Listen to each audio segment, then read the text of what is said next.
Next question చూడండి. A and B can cover a 200 meters race in 22 seconds and 25 seconds respectively. They finish the race.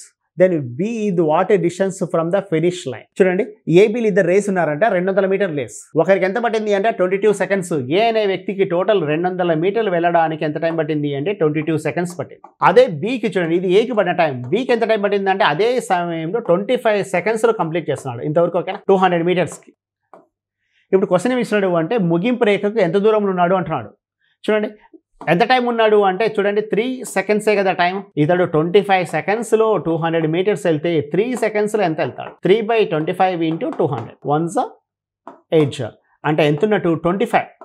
Answer ఎంత అంటే 24 metres ఉన్నట్టు. చూడండి, బీకి చూడండి, ఏ అనేవాడు 22 సెకండ్స్లో కంప్లీట్ చేశాడు. బి అనేవాడు అది చూడండి, ఏ 22 సెకండ్స్కి వెళ్ళిపోయాడు, అక్కడికి 22 సెకండ్స్ ఇక్కడ ఉండింటాడు. ఇక రిమైనింగ్ కదా ఎంత, 3 సెకండ్ తర్వాత వచ్చాడు. అంటే చూడండి టోటల్ 25 అంటే 25 సెకండ్స్లో 200 మీటర్స్ వెళ్తే 3 సెకండ్స్లో ఎంత వెళ్తాడు? ఓకే, 3 సెకండ్స్ ఎంత వెళ్తాడు అంటే 24 మీటర్స్ వెళ్తాడు.